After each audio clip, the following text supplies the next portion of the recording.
Kita tadabburi surat Al-Ahzab. Surat Al-Ahzab ini kan surat multi kafir bersatu. Jadi semua musuh itu bersatu. Kalau untuk Islam mereka bersatu. Jadi untuk menghantam Islam itu mereka bersatu. Maka umat Islam harus pintar.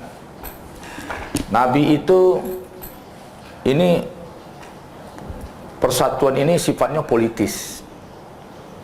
Berarti dari strategi perang. Jadi strategi perang itu dimenangkan di awal kalau matang menghitung politiknya. Jadi kalau orang Islam tidak berpolitik tapi perang ada, itu aneh itu. Ini salah konsep. Perang ada dalam Islam itu pertarungan ideologi sampai perang fisik itu dimulai dengan matang menghitung politik. Dua strategi. Strategi itu dengan data intelijennya. Terus nanti baru pertempuran. Rasulullah SAW itu dari awal sudah punya intelijen. Yang membelokkan Umar ke rumah Fatimah itu intelijen Rasulullah SAW. Umar marah, mau memancung leher Rasulullah. Ketemu sama seorang muslim yang masuk Islam, tapi kata Nabi, sembunyikan Islammu. Jangan sampai dia tahu kamu Islam. Jadi orang Arab mengatakan, orang Mekah mengatakan dia itu masih kafir. Terus, hai Umar, kemana? Kemana engkau? Kelihatan kau marah sekali, emosi sekali. Saya mau memancung Rasulullah, memancung Muhammad. Kenapa? Membunuh Muhammad. Kenapa?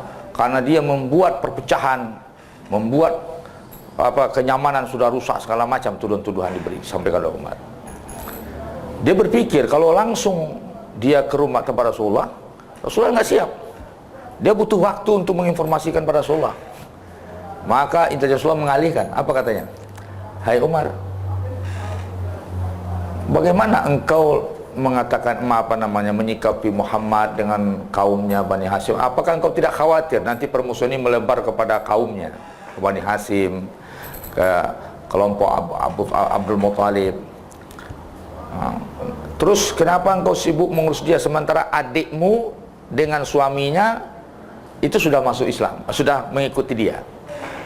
Urus dulu adikmu. Makanya Umar berbelok ke rumah Fatimah.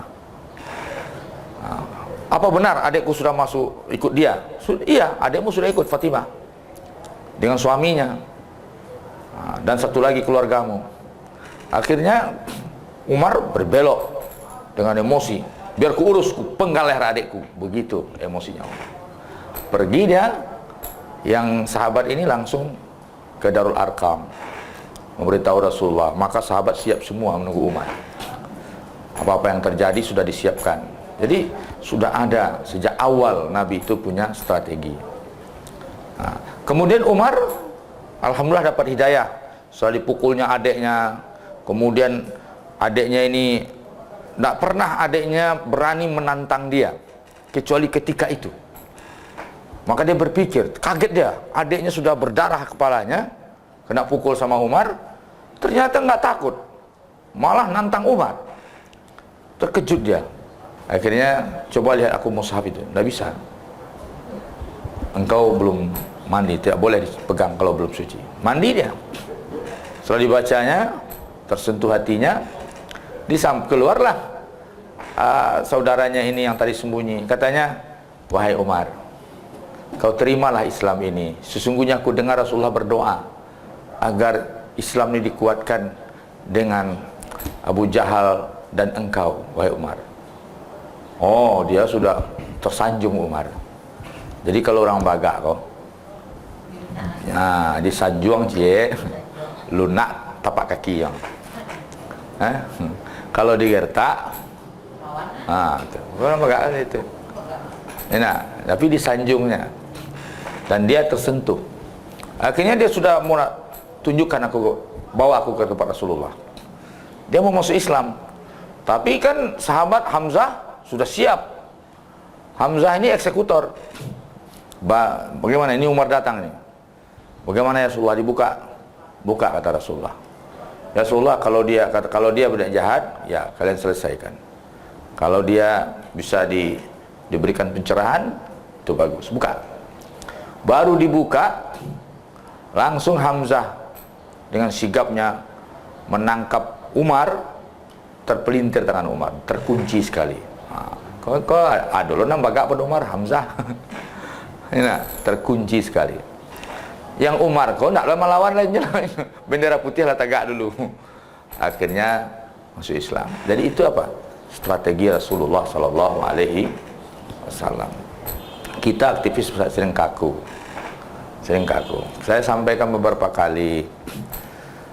Kalian tidak lihat bagaimana isyarat Rasulullah mengirim Musa ke istana Fir'aun. Untuk menumbangkan Fir'aun itu, Musa dibesarkan di istana Fir'aun. Padahal uang Fir'aun itu haram, tidak dimakan oleh Musa. Halal tidak harta Fir'aun?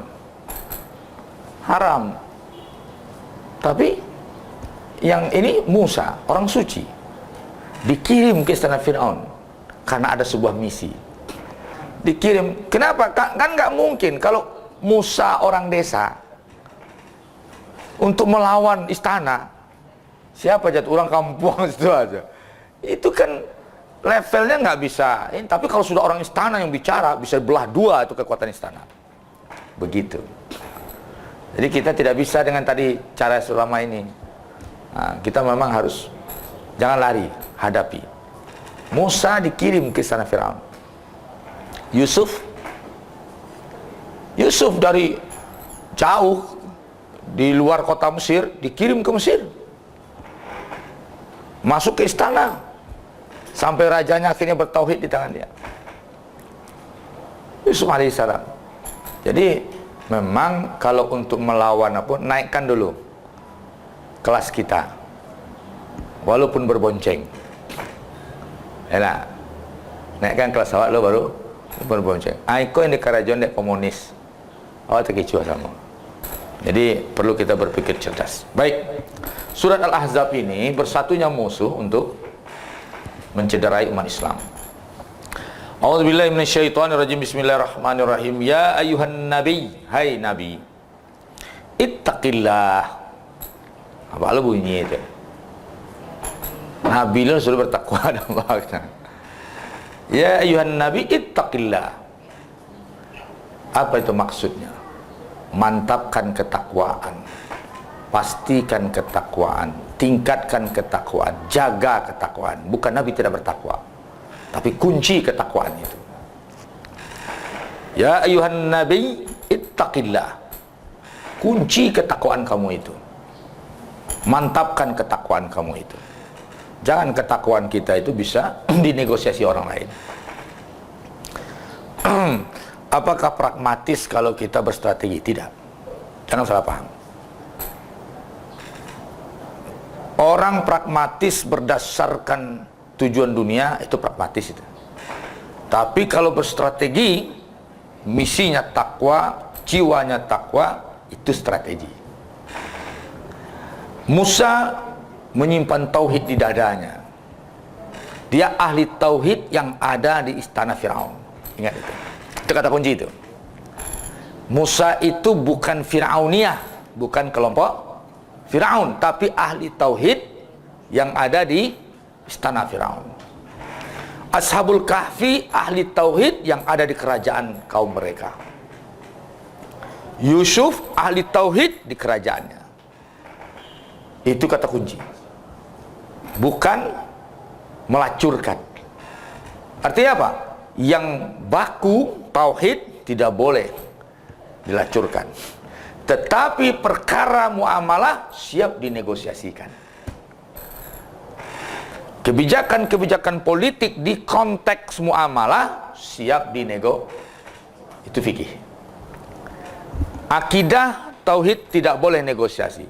Fikih boleh bicara realitas. Dalam Islam ini ada akidah, keyakinan. Keyakinan tauhid kepada Allah.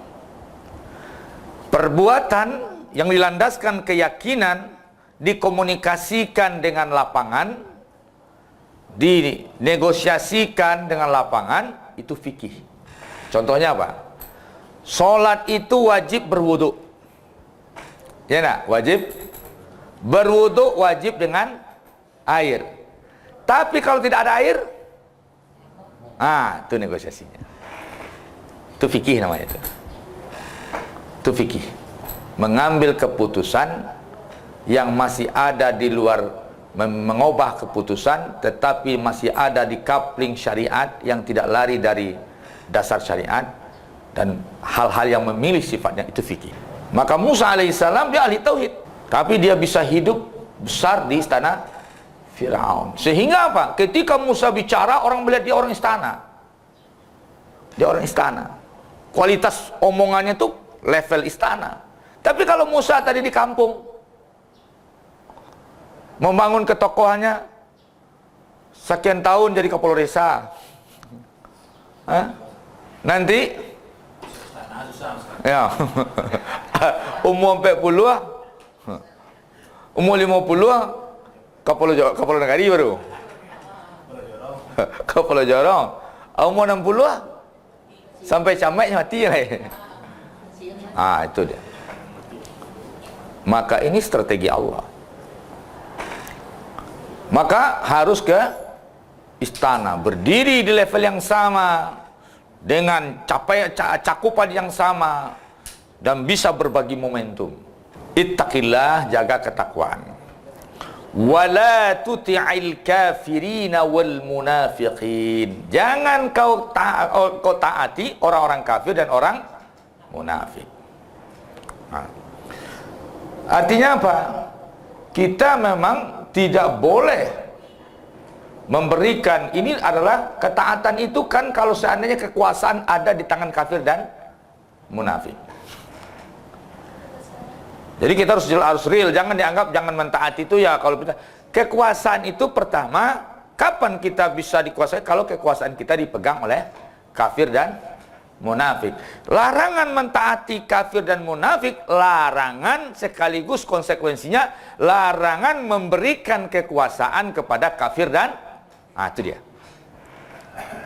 Larangan mentaati kafir dan munafik, konsekuensinya adalah larangan memberikan wilayah kekuasaan kepada kafir dan munafik.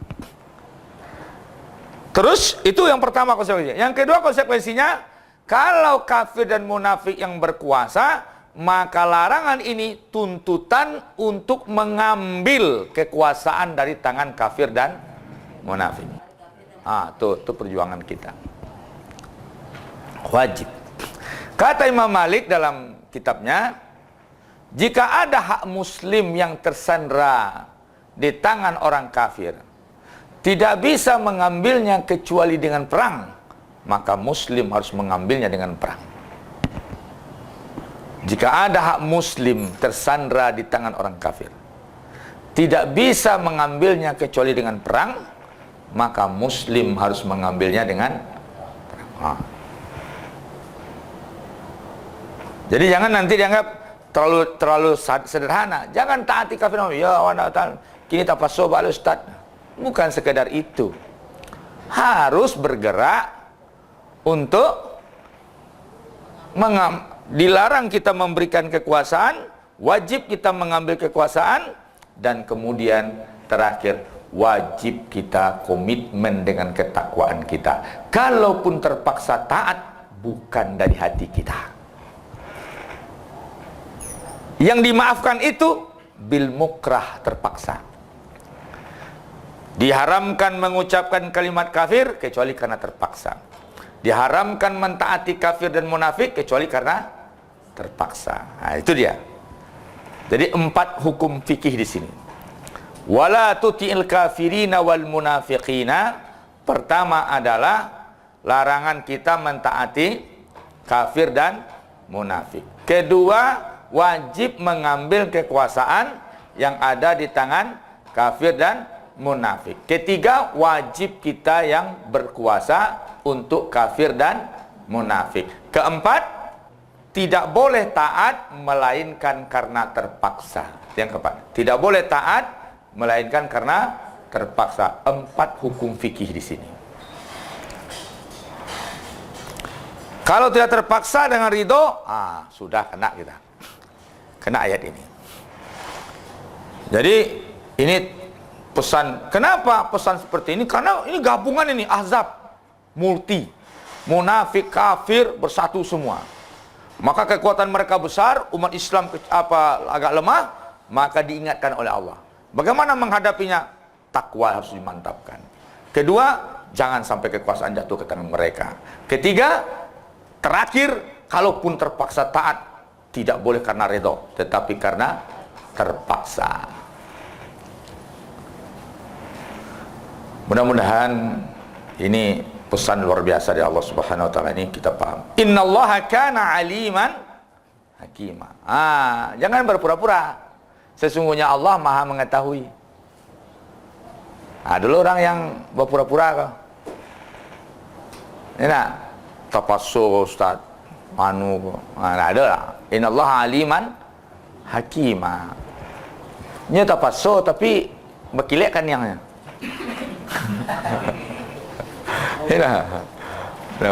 Mungkin tapassu dah. Pueh lo pada Jokowi lepas dah lagi kan. Kece tapassu tapi pueh lo lagi kan.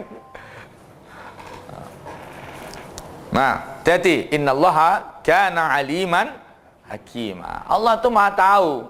Hakima, Maha bijaksana. Allah tahunya. Kalau orang bisa bijaksana itu karena alim. Tidak bisa bijaksana tanpa ilmu. Bijaksana mesti dengan ilmu. Jadi kalau kita mengangkat orang yang bijaksana, itu harus lihat loh, punya ilmu enggak dia. Tidak bisa orang aliman. Coba lihat ya, Allah tidak dahulukan kalimat hakiman aliman. Aliman hakimah. Orang yang alim itulah yang bisa bijak. Bijaknya berdasarkan ilmu. Jadi coba lihat Quran itu kehebatannya. Jelas posisi kata-kata pun itu bagian daripada balagatul Quran. Aliman hakima, tidak hakiman alima. Bijaksana itu bisa dicapai kalau yang melakukan itu alim. Kalau orang tidak alim, kebijakannya pasti nanti otoriter, hawa nafsu. Kebijakannya berdasarkan kebutuhan politiknya, kebutuhan hawa nafsunya, zolim. Tidak bisa. Kalau ilmu baru menghasilkan hakimah. Jadi perlu jadi pertimbangan bagi kita. Ketika kita melihat kita ingin orang yang bijak, cari yang ilmunya. Jangan sampai nanti dia seorang hakim, ilmu tidak ada. Kesudahnya balai. Nangkala madinya maksudnya. Ilmu tidak ada. Wattabi' ma yuha ilaika min rabbik. Takwa mental, taat sikap, bimbingan. Bagaimana bimbingannya pedoman? Wahyu. Tahu bisa bedanya itu, Ibu? Takwa mental, akidah, keyakinan. Sikap taat tidak taat itu sikap. Terus bimbingannya apa? Pedomannya apa? Wahyu. Wattabi' ma yuha ilaika. Ikutilah apa yang diwahyukan kepada engkau. Kenapa? Karena kita mesti berjalan dengan bimbingan wahyu. Supaya apa? Supaya jadi ibadah. Supaya jadi ibadah. Oh bisa aja Wak, bisa Ustaz orang tak pakai wahyu jadinya. Ya, ada. Tidak ibadah, ada. Dianya ada dua. Adat, bahasa Arab tu adah. Wal ibadah. Adat kebiasaan tanpa sandaran kepada Allah. Ibadah perbuatan yang disandarkan kepada Allah. Kalau adat perbuatan yang berdasarkan kebiasaan, tidak disandarkan kepada Allah. Orang babuek aja, cie bernilai ibadah, cie adat. Makanya istilahnya mah, beda syariat juga adat ustaz sama-sama eloknya. Kalau adat, Anda tidak dapat pahala. Kalau syariat, senyum saja nyo, dapat pahala tuh. Teman tentu ada kalau ibadat, kalau ada aturan senyum karena rumah orang tarwih tentu. Tiba di rumahnya marah berapa tarwih? Tiba ke rumah orang, senyum tarwih. Kan ada lah kau. Dan tak tahu diuntung. Itu. Ya. Jadi ada banyak orang, saya ingatkan, yang jualan ke pasar sudah 25 tahun, sudah 30 tahun. Kalau tadi dia berdasarkan keinginan cari nafkah yang halal, karena menafkahi anaknya, baca bismillah berangkat, itu jadi ibadat. 25 tahun ibadah, coba bayangkan itu. Dari pagi sampai petang, jadi ibadah itu. Tapi kalau itu kebiasaan hawa nafsu kini, wah, pitih. Itu beko dalam pikiran kabaran kayak itu, baca rumah lapi ke desa nunggu. Ini nak, wan anak ada tu. Ini nak, itulah karena itu adat saja, adat kebiasaan saja. Nah, tiba di anu ibu mau tanya, ang celik ke dia berjatuh, mana empat orang tadi? Alah tu, ada ibadah dia tu. Nah, itu ruginya 25 tahun 30 tahun bolak-balik tak jadi ibadah. Padahal apapun yang kita kerjakan rutinitas bisa jadi ibadah. Makanya perlu barang kayak di rumah tuh baca bismillah, berdoa, pasang niat. Perlu setiap kapai kamawa. Ya. Jadi maka doa berangkat pulang dan pulang itu bukan sekedar doa apa? Bukan. Ibadah sunat kalau sekedar doa apa? Enggak, itu aktivitas awak tuh ikat itu. Dimulai dengan doa, kemudian itu ibadah itu. Itu harus awak jago.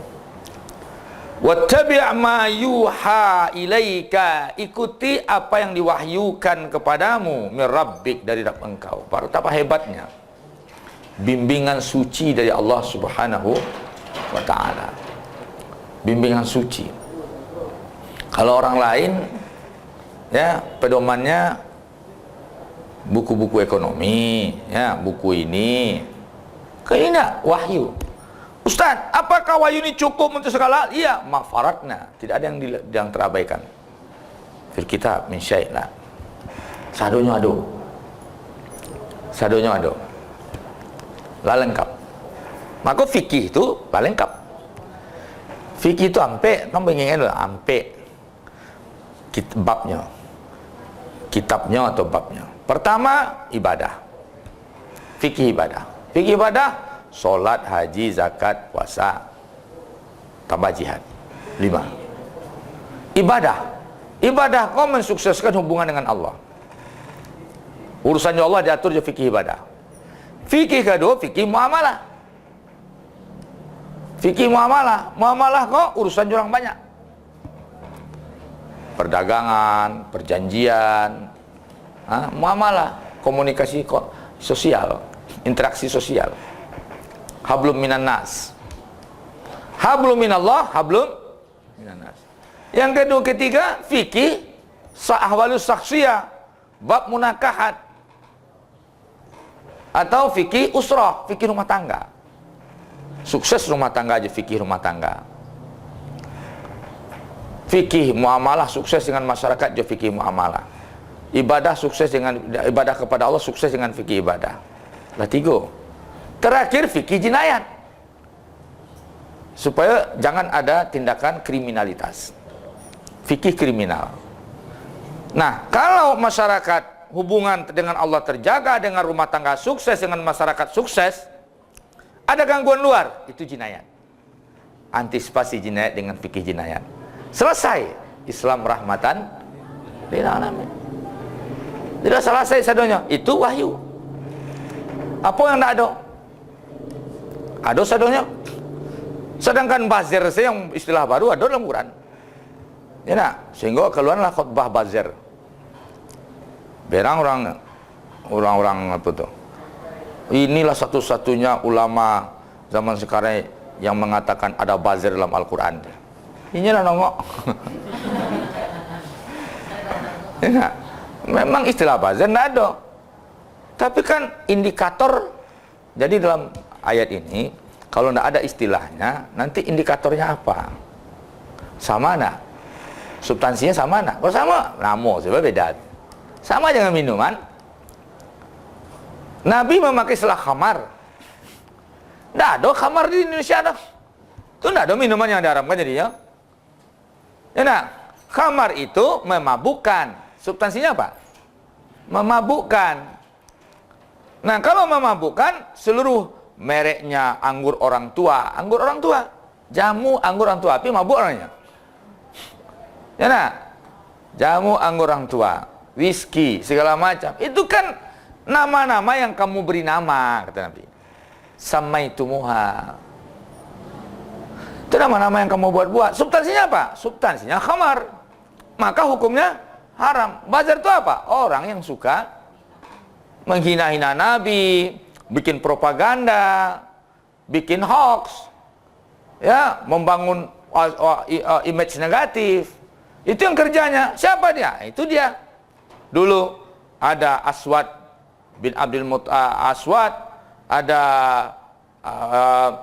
Abu Lahab, ya, ada Walid bin Mughirah.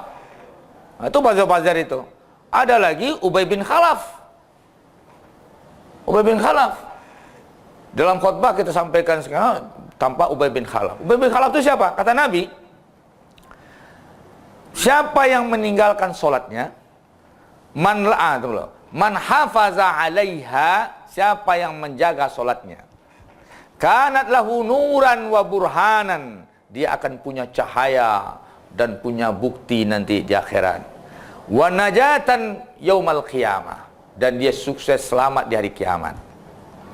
Siapa yang menjaga sholat, punya cahaya, punya bukti, catatan amal yang luar biasa, kemudian dia nanti selamat di hari kiamat.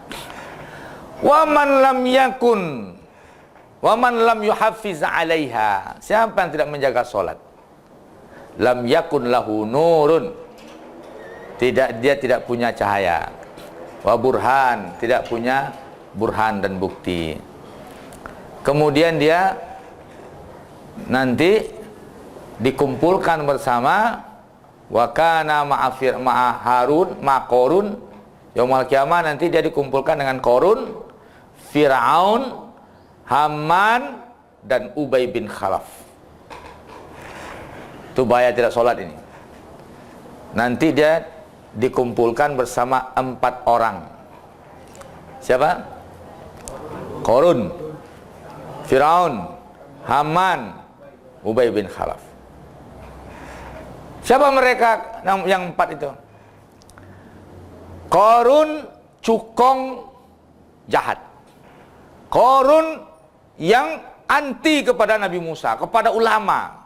Pengusaha-pengusaha cukong-cukong anti ulama. Terus lagi cukong jahat, Firaun. Siapa Firaun? Pemerintah jahat. Siapa Haman? Politikus jahat. Siapa Ubay bin Khalaf? Buzzer jahat. Jadi 4 itu unsurnya. Ada di situ cukong jahat, ya, cukong-cukong jahat. Ada di situ penguasa jahat. Ada di situ politikus jahat. Ada di situ buzzer yang jahat. Koalisi 4 orang yang terus ada nanti yang kelima, dikumpulkan bersama mereka orang yang tidak menjaga sholat. Artinya apa? Yang rawan terpengaruh oleh 4 orang ini, orang-orang yang tidak menjaga sholatnya. Orang Islam yang bisa terpengaruh oleh cukong jahat, pemerintah jahat, politikus jahat, buzzer jahat, yaitu orang Islam yang tidak menjaga sholat. Wattabi' ma yuha ilaika min rabbik. Ikuti apa yang diwahyukan kepada engkau dari Rabb engkau, wahai Muhammad. Wahyu turun sesuai dengan tuntutan keadaan. Wahyu turun sesuai dengan tuntutan keadaan. Dan wahyu ini, apapun keadaan ini, semuanya ada dalam wahyu. Jadi begini, wahyu turun sesuai tuntutan keadaan. Peristiwa di dunia ini peristiwa berulang. Itu aja yang diulang. Yang berbeda itu aksesorisnya aja. Perangai manusia sama, ditinjau dari substansinya sama. Yang berbeda dalam dunianya hanya aksesoris. Manusia sejak zaman Adam sampai kiamat sama aja. Terus kejadian itu peristiwa yang berulang. Maka kalau wahyu di zaman Nabi turun sesuai keadaan, maka di zaman kita keadaan akan sesuai dengan wahyu. Paham tak? Di zaman Nabi wahyu turun sesuai keadaan. Maka di zaman kita sampai hari kiamat keadaan akan selalu sesuai dengan wahyu. Wahyu turun sesuai di zaman Nabi sesuai keadaan. Ada yang bertanya, ada keadaan yang menuntut jawaban, turun wahyu secara berangsur sesuai dengan ayatnya. Terus gini gimana Ustaz?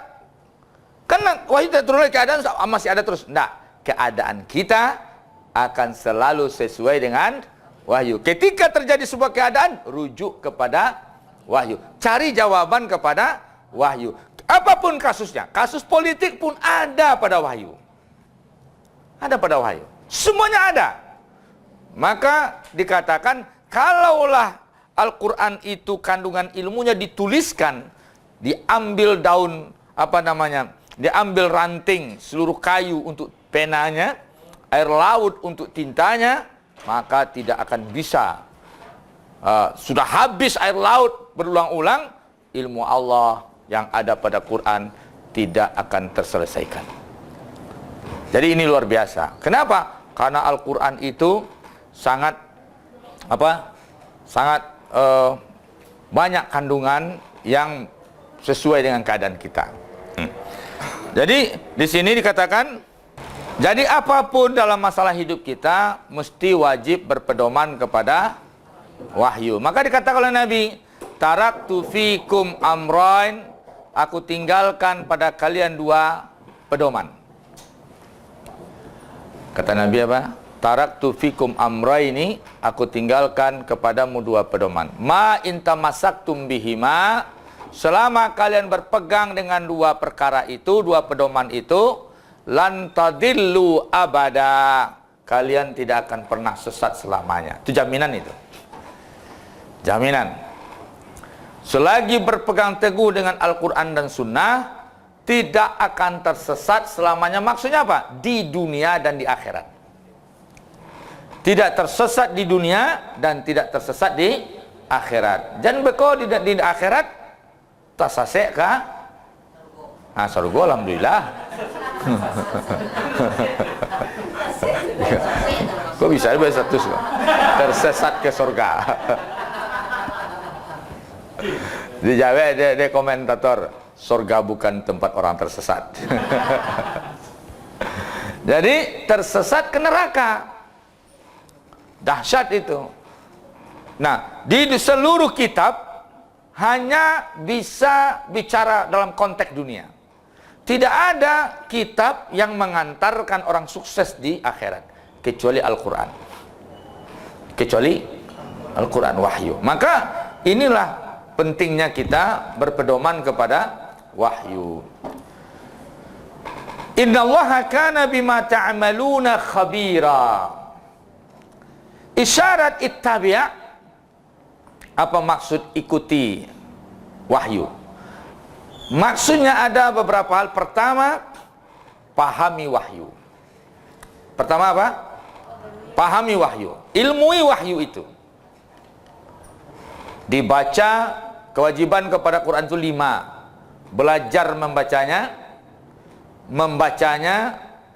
mentadaburinya, mengamalkannya, dan memperjuangkannya. 5 kewajiban terhadap Quran. Saya ulangi lagi. Mempelajarinya, bacaannya, membacanya, terus mentadaburinya, memahaminya, mengamalkannya, memperjuangkannya. Jadikan memperjuangkan itu apa maksudnya? Jadikan Al-Quran itu energi. Energi dari kehidupan kita semua. Al-Quran dari landasan teoritis menjadi perwujudan amal nyata. Al-Quran membuahkan negara Indonesia. Berjuang Imam Bonjol dengan dasar Quran, berjuang di Ponegoro berdasarkan Al-Quran, ulama-ulama berdasarkan Quran, lahirlah negara Indonesia. Maka Al-Quran jadi energi lahirnya Indonesia. Al-Quran melahirkan kesejahteraan ekonomi. Al-Quran melahirkan produk A, produk B, produk C. Begitu. Jadi Al-Quran itu tidak hanya sekedar dibaca-baca. Tahu enggak siapa yang menemukan pesawat? Yang membuat pesawat pertama kali siapa?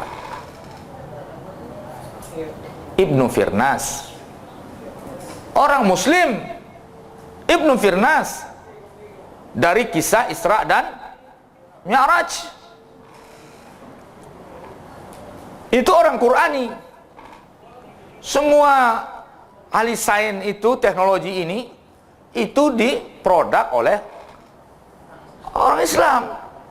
Nih kaca ini Marwan. Apa lagi? Komputer. Apa kata pakar Inggris?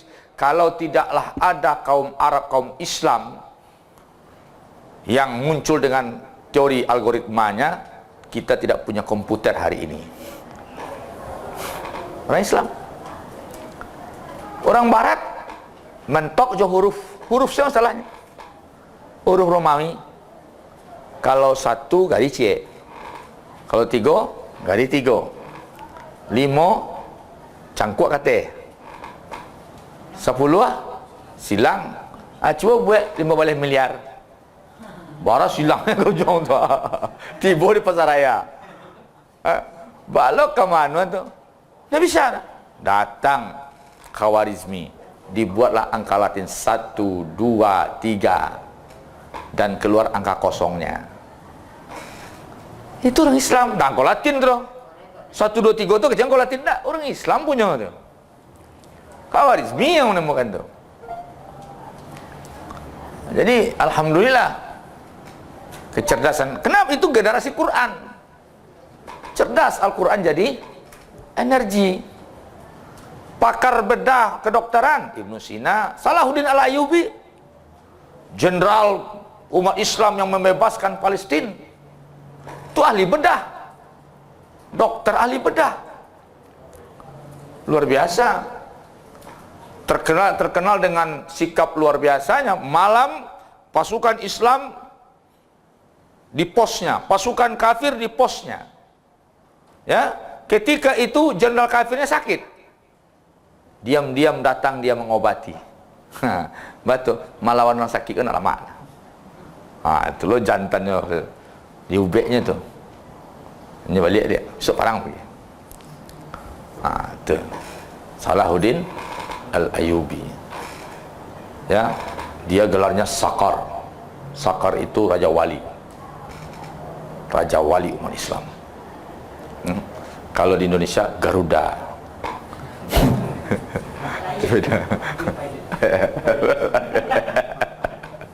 Pilot. Garuda pilot ya. Nah, berarti apa? Kewajiban tadi kepada Al-Quran itu 5: membaca, mempelajari, membaca, mentadaburi, kemudian mengamalkan dan memperjuangkan Al-Quran. Wajib memperjuangkan Al-Quran. Jangan sampai Al-Quran kau dileceh-lecehkan orang. Ya. Kini sekarang orang kan banyak itu membangun isu-isu seperti itu. Innallaha kana bima ta'maluna khabira. Karena Al-Quran itu wajib. Jadi jangan dimaksud wattabi' itu sekadar baca, enggak, diamalkan juga. Maka dijawablah sini, sesungguhnya Allah kana bima ta'maluna khabira. Sesungguhnya Allah kana adalah dia dengan apa yang kamu amalkan terhadap Al-Quran itu, khabira, akan mengasih tahu lagi. Nanti amal awak tu dicari oleh Allah balik. Jadi khabira itu akan memberitakan perbuatan kita. Dan awak buat kau diceritakan Allah kau balik. Berapa dahsyat itu. Awak lupa je perbuatan awak, yang Allah tak lupa. Ditayang amal awak kau. Ditayang. Dipanggil awak di sidang. Sini fulan. Saya. Apakah ini amal kamu? Ya. Kalau amal kebaikan, itu apa kamu lakukan ini? Oh, karena engkau ya Allah. Kata Allah, kadzabta. Hadis Nabi. Kita ambil aja hadis Nabi supaya lebih jelas. Kata Nabi, nanti dia panggil 3 orang. Orang yang pertama dihisap itu 3 orang. Panggil 3 orang. Dilihatkan amalnya, ditayang amalnya. Pertama sekali adalah amal seorang mujahid di jalan Allah, pejuang. Apakah ini amal kamu? Iya. Untuk apa kau lakukan ini? Kenapa kau lakukan ini? Ya Allah, aku berjuang fisabilik, karena engkau ya Allah, ikhlas jalanmu ya Allah. Apa kata Allah? Kadzabta, kau bohong. Sesungguhnya engkau melakukan ini supaya engkau dikatakan seorang jari. Jari itu pemberani, cari nama, berjuang cari nama. Faqad qila, kau sudah dapat nama itu. Tapi niatnya tadi bukan karena Allah, tapi cari nama. Tidak ikhlas, dia akibat amal tidak ikhlas. Kata Allah, hai malaikat, putar kepalanya, lemparkan ke dalam neraka. Langsung dilemparkan. Kalau awak tidak ikhlas, ya. Jadi tidak sekedar ada orang meniti jembatan berjatuh, tidak langsung buang sini. Dosa lewat ke jembatan tu. Tidak ada proses-proses. Itu balik.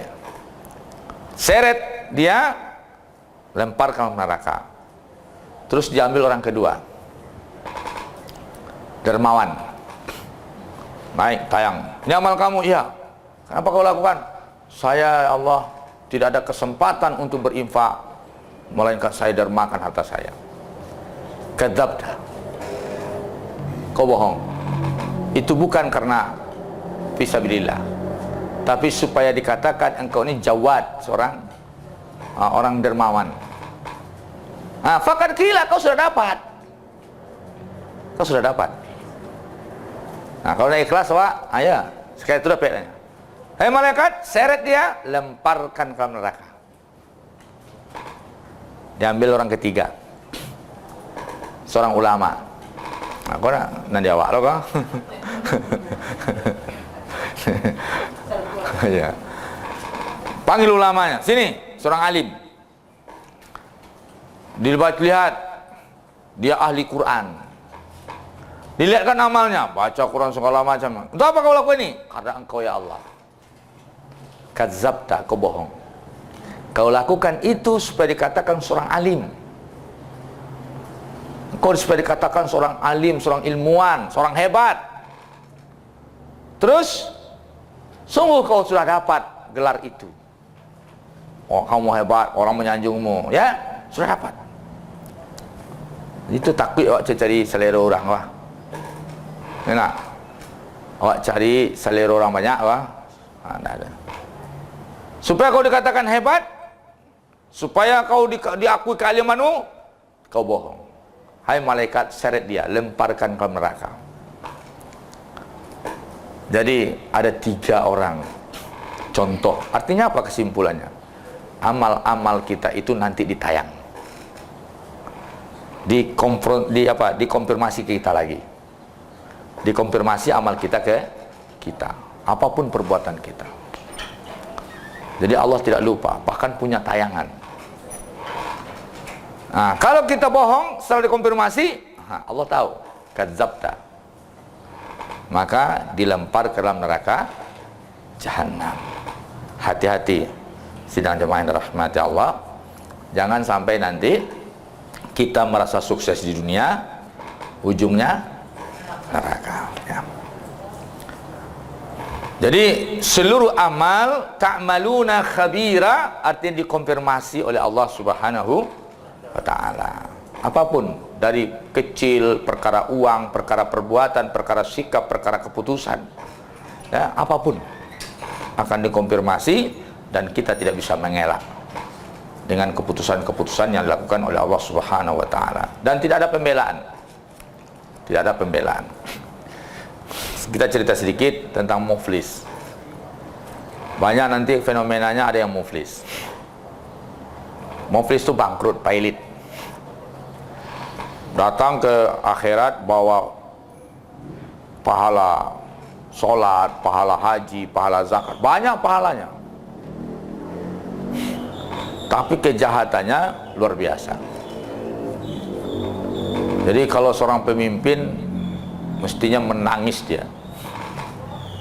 Pahalanya kalau seandainya soleh pribadi saja, dia pemimpin soleh, tapi soleh pribadi, tidak soleh kebijakan.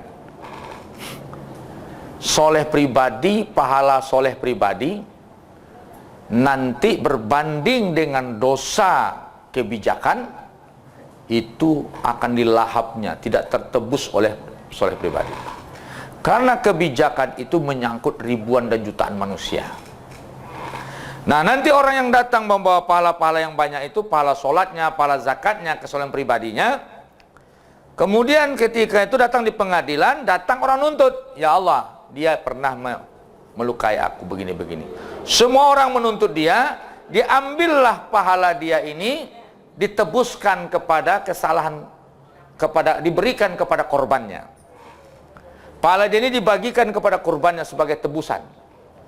Maka ketika itu datang silih berganti orang yang jadi korbannya. Coba kalau antum bayangkan seorang camat satu kecamatan menuntut, seorang wali kota satu kota menuntut, satu kabupaten menuntut.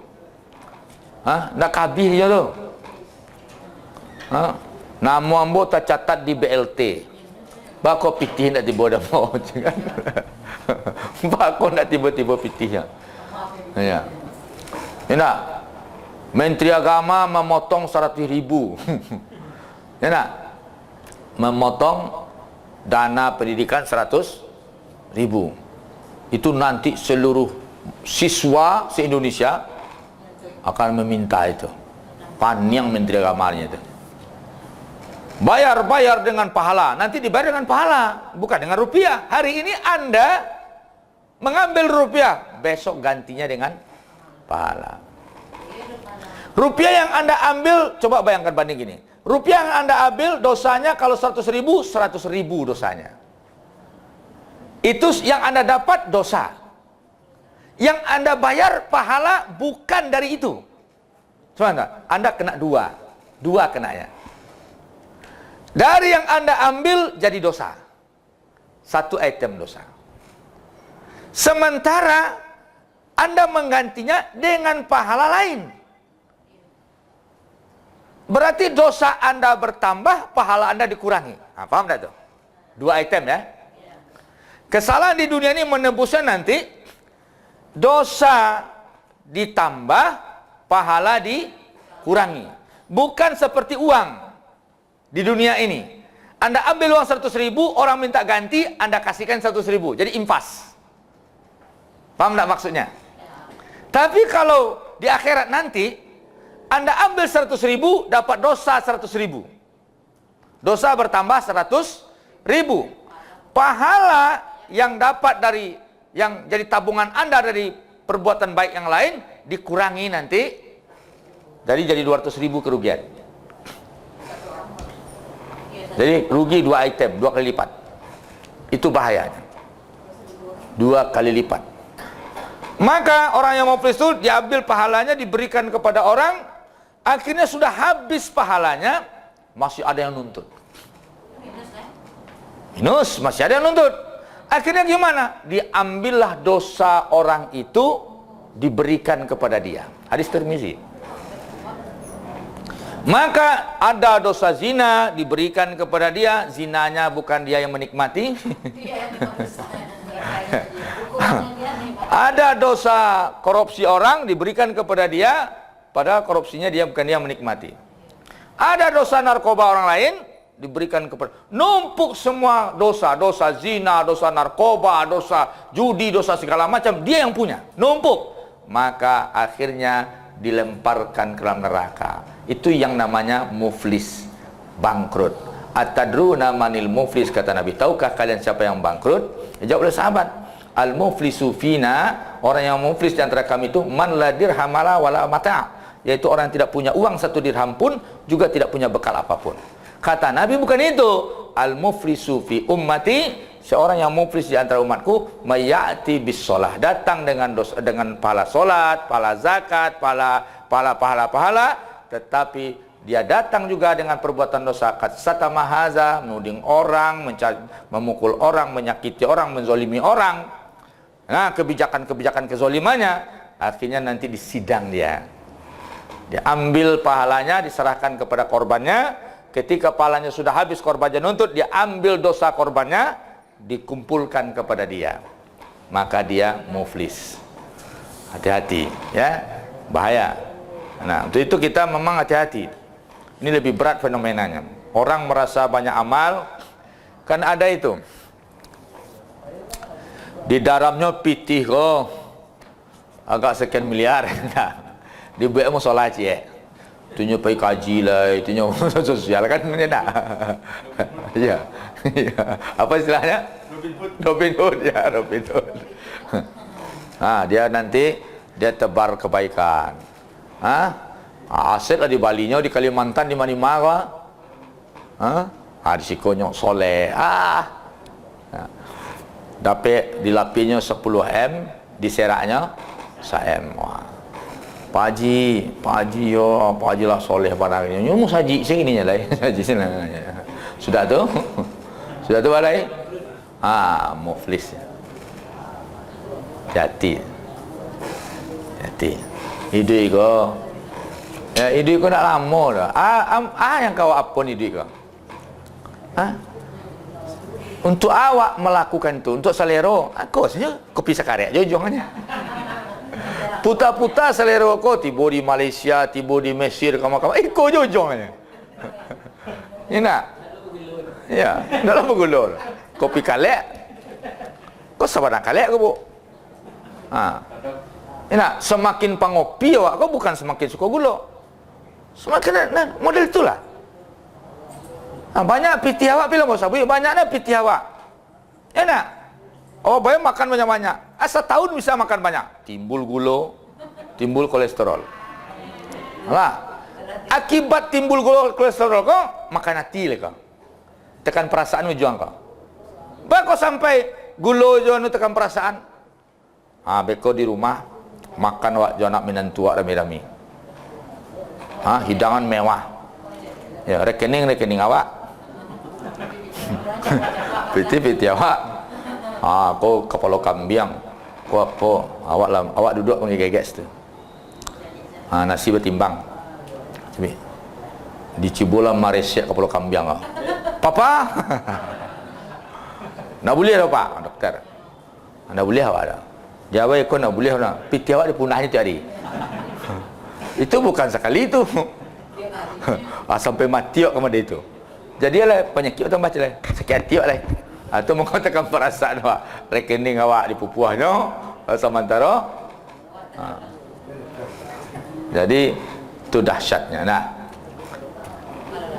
Jadi selanjutnya rahmati Allah. Wattabi' ma yuha ilaika min rabbika innallaha kana bima ta'maluna khabira. Dikonfirmasi lagi seluruh amal kita. Hati-hati itu. Allah dari yang ketek sampai yang kadang dikonfirmasi, di khabira. Wa tawakkal 'ala Allah. Kalau sudah seperti itu, Anda bertawakal pada Allah. Kapan tawakal? Setelah Anda bertakwa, setelah Anda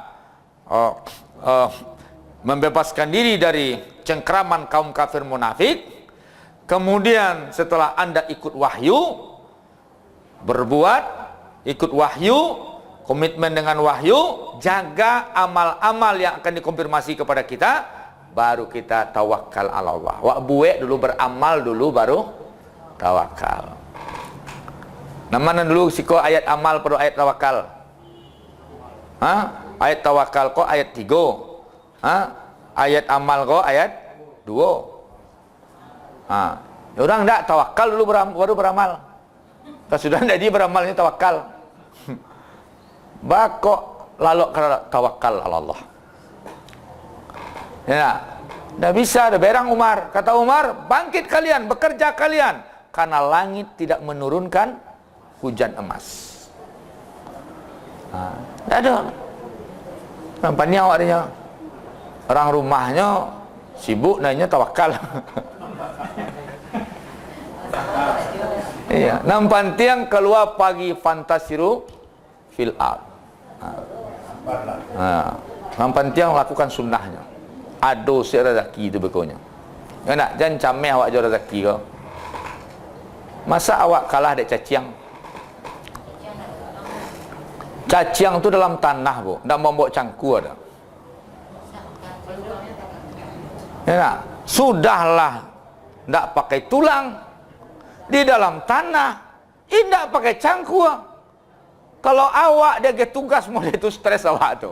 Waang tampian dalam tanah. Nak kepanjang awak itu.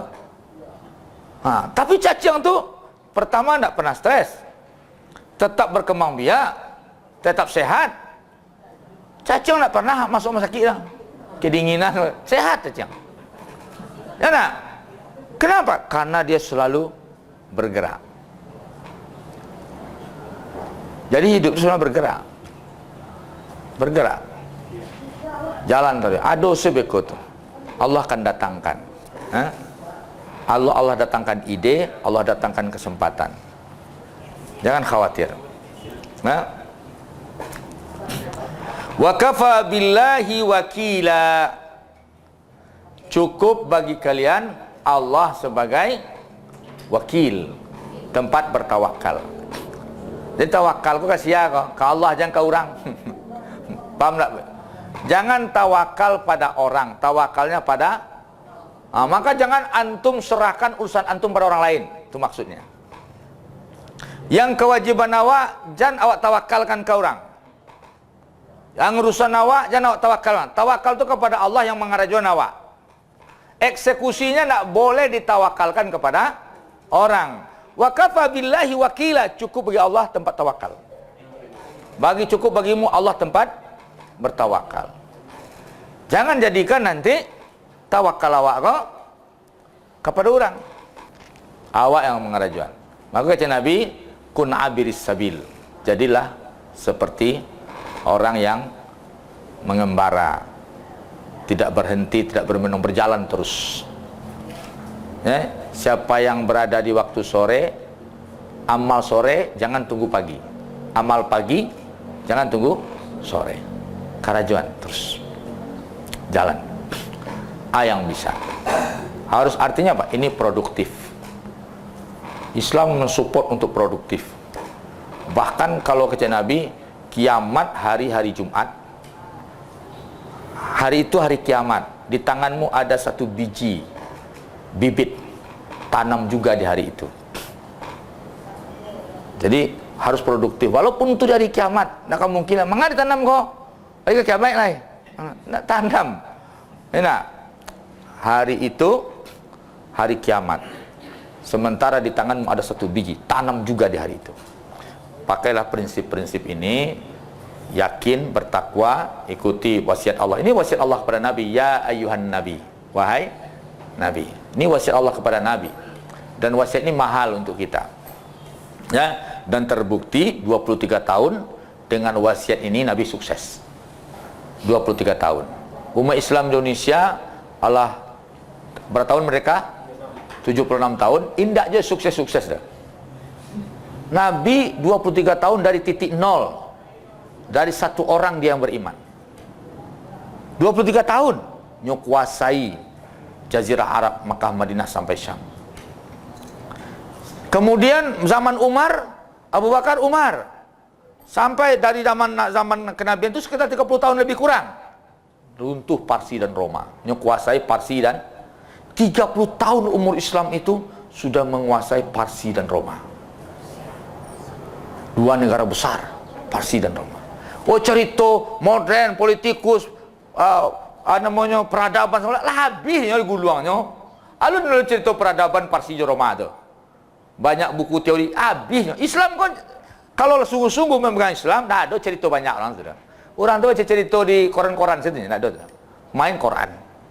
Kalau Quran datang, Quran dilibasnya. Ya. Kau nak main Quran tadi?